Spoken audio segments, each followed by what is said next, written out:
of thing for, thousands of years. The stories don't get told, so we don't necessarily know about it. In our research for Basal Plates, we discovered pretty much that women have been fighting in every time period, in every geographic location in history. Sometimes disguised as men, sometimes not. Exactly. There have been whole regiments. Russia had several, actually, all-female regiments that they established. World War II, the Night Witches, though, have people heard of the Night Witches? The Night Bombers. These are the ones who got the nickname the Night Witches. Flying these tiny little light planes whose maximum speed was slower than the German plane's stall-out rate. So they'd fly these little tiny light planes behind enemy lines, and they would cut their engines so that they didn't make much noise, so they wouldn't be tracked and shot out of the sky, and just coast on in, drop their bombs. 3,000 tons of bombs dropped behind enemy lines. Why do we not have a movie about this? In 1265, one of my favorites, Abbess Odette de Pougy of Notre Dame en Nonnains challenged Pope Urban IV. None of us were taught in History 101. None of us were taught about Abbess Odette and her fighting nun. A lot of this stuff is actually becoming much more available in the past, 10 years with the internet. You do have to check some of the facts. Just because you read it doesn't necessarily mean it's true. Yeah. The connection to the web series, though, is I used a kernel of actual history in the backstory for the series. It's set in contemporary Chicago, but the idea is that this secret society of female bodyguards that the story is about actually dates back to the Jujitsuffragettes. Does anyone in here know who they are? Okay. Yeah, yes! Yeah, the popular press of the day are the ones who sort of coined the term Jujitsuffragettes for them. They called themselves the Bodyguard, but yeah, this is the sort of political cartoon that ran in Punch magazine, I believe. That's the Bodyguard. And so that's actual history. So that's why we want to talk about historical women whose stories can be used as inspiration for future movies or web series or books or whatever you want to do with them.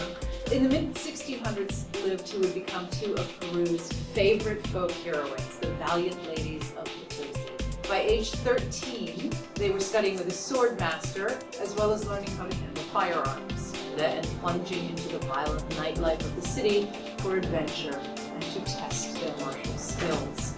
In one street fight against four-man, Donna Ana was knocked out, and Donna Yustaquilla warded off their attack. For 5 years, the lovers wandered Peru, engaging in fights and gaining great fame as swordswomen. What a movie that would be. What a movie that would be. You could make that into a TV show. There's multiple episodes. There's all kinds of intrigue and action. Okay, so let's talk about Nancy Wake. Nancy Wake is, she was born in New Zealand, very complicated history, but she was known as the White Mouse. Was living in Marseille when World War II broke out. She became an ambulance driver and then moved on and served with the French resistance. Her group is estimated to have saved over 1,000 downed airmen and lost soldiers from capture by the Germans. November of 1942, the Gestapo records indicate that they had concern with this enemy agent they called the White Mouse. And they called her that because she kept evading capture. In 1943, she was captured, escaped, flew to England, and she underwent training for the Special Operations Executive. The only woman in Special Operations, she was ranked as a marksman with a Sten gun and was taught various methods of silent killing. She got the King George Medal from Britain. America awarded her with the Medal of Freedom with bronze palm. And the French government awarded her 2 Croix de Guerre, a 3rd Croix de Guerre with Star, and the Resistance Medal.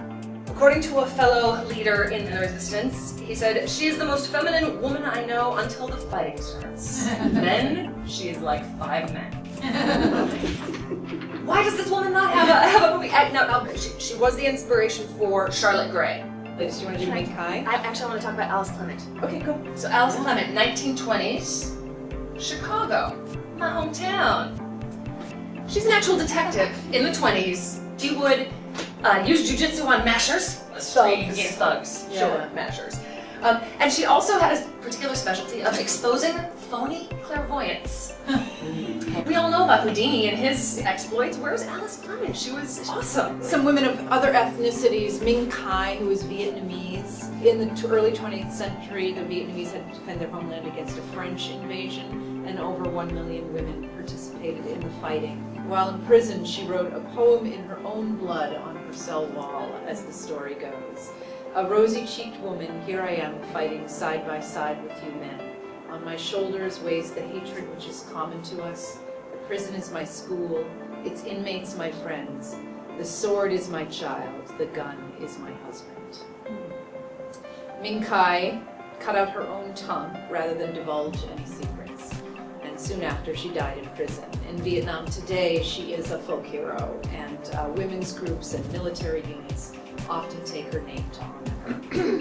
In the early days of Islam, women of noble status had the same rights as their husbands, including the right to wage war and to raid and fight in battles. Khawlah Bint al-Kindiyyah rode with her female captains in the front ranks of the Arab army as they clashed with the Greeks. Khawlah and several other women captains assumed control of their forces and turned back on the Greeks, again urging the men to follow her into the center of battle. When a Greek soldier knocked Khawlah to the ground and advanced for the kill, her captain Wafiera severed his head with her sword and held it aloft to inspire the Arab soldiers. An historian who saw Khawlah in battle described her as a tall knight muffled in black and fighting with ferocious courage. I love her. I love her. She's awesome. We also want to just talk about a couple of people who are, historical women whose stories deserve telling, who aren't necessarily, fighters, but are awesome. Like, for example, Molly Williams, first recorded female firefighter in the U.S. New York City, early 1800s. There's a story there. Somebody needs to tell it. Ada Lovelace is one of the people who, got short shrift for a long time, so it's nice that she's got a day now. But some others that you may have heard of sort of in the wake of that, Hedy Lamarr with her, I'm gonna get it right, frequency hopping spread spectrum technologies, which makes, cell phones and Bluetooth and all that stuff possible these days. And yet, remembered largely for being for looking very like that. Beautiful. Sally Ride, first American female astronaut. American female. Right. And also a physicist. Caroline Herschel, German-British astronomer who discovered several comets and was apparently also a fine singer. She had typhus at age 10 and never grew taller than 4'3". This is an interesting life we're talking about here. She lived with her brother. Her brother was an astronomer, and she sort of took it on as well, and then sort of surpassed him in some ways and discovered a bunch of comets. And what an interesting person. She never married. Her brother apparently got married, and she didn't really get along with his wife, and there was a lot of drama there. I mean, this is a movie waiting to happen. And so somebody make it, please. History is about telling stories. Everybody's heard of the Midnight Ride of Paul Revere, yeah? Yeah. Does anybody know Sybil Luddington? Yeah, she did the same thing as Paul Revere 2 weeks before, I think 2 or 3 times as long a ride. But because she didn't know Henry Longfellow, she didn't get a poem written she about her. didn't get a poem written about her. Yeah, we're gonna start running low on time, and we want to talk about the Etruscan prince. Yes, the Etruscan. Anybody see this story recently? That the tomb of the Etruscan prince, and they figured, they opened it up. I have a picture and everything. So they opened up this tomb, and on the left there, the larger platform, there's a spear and a skeleton. On the smaller platform to the right of the picture there was a burned skeleton and a jewelry box. So they said, oh, okay, so this must be a prince here on the left, and over here is his wife with the jewelry box burned, right? So, hi, DNA testing. Turns out that's a woman with the spear, and that's a man over there with the jewelry box. Because the Etruscans were awesome. Yes. And men wore skirts and jewelry, and women fought with lances, and they pretty much did whatever the hell they wanted. They were a pretty awesome culture. Yeah, some really good stories of foreigners encountering this culture where the women were just as bold. The archaeologists who found this and originally thought, oh, this must be the man, this is the woman, when they realized that they actually decided, oh, that lance must be there to symbolize the union of the couple in the tomb. Didn't occur to them that maybe it was hers, like maybe she used it. Yeah, that it was there as a symbol. Didn't even occur to them. Yeah. And that is the kind of sort of overarching cultural bias that, it's not his fault he was raised in Western culture. Like, come on.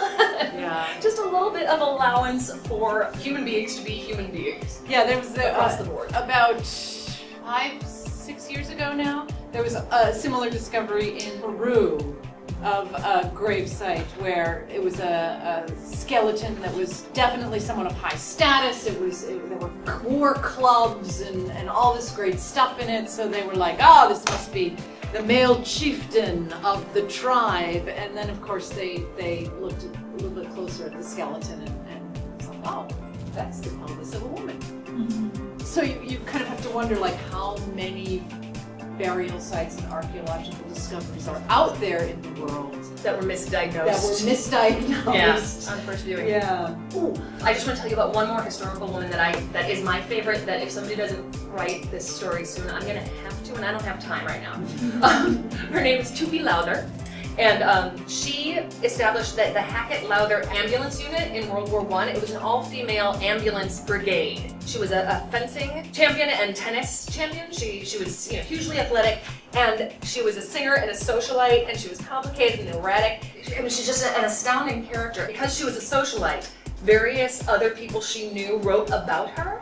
And the number of accounts about this one woman, about what kind of woman she was, vary so wildly that she could have been anybody. Like, some people said she was mannish and large, and other people talk about how beautiful and dainty she was. Very beautiful. And here's actually a picture of her. She's moderate looking. I mean, she's neither hugely mannish nor hugely beautiful. But there's stories about her in Europe on going over Swiss Alps and getting stopped by the police in one direction and arrested for impersonating a man, and then getting out and continuing, and then coming back, getting arrested for being a man pretending to be a woman. I mean, I love her. She's awesome. She can do it all. So I just wanted to throw her out there. All of these names, you can look them up and do the research and write their stories. So I would love to. Does anybody have a favorite woman from history whose story hasn't been told that we haven't talked about? Back in Julie the al-Kindiyyah. Yes, that's Mademoiselle Montpin. Mademoiselle Montpin? Yes, Right. She was a sword fighter and actress and opera duelist. singer and duelist. And She does have a couple of plays and things about her. So that's part of why we and didn't some actually. artwork. Helen Keller after college. Helen Keller after college, but yeah, precisely. Within 5 years after that, she was condemned as an enemy of the state. You said slum, and Irena Sendler saved thousands of kids out of the Warsaw Ghetto, during Nazi occupation. I just wanted to mention that. The female Schindler, Yes. Yeah. I named one of the characters in the series after her. She was a social worker. She had a special permit to go into the ghetto to check for typhus, for signs of typhus. And so she would spirit children out in trams and pack it. She was amazing. Okay, Anyway, sorry. you had- Back there. Esther Blake, she was the first woman to join the Air Force. Awesome, Esther Blake. I have not come across her. Very first minute possible. The very first minute possible, she was in line. She's there. Excellent. Anybody else? Any other questions or women you want to give a shout out to? We gotta go. We're out of time. Hang out and talk to us if you want, though. We're happy to keep chatting. Thank you. Thank you, guys.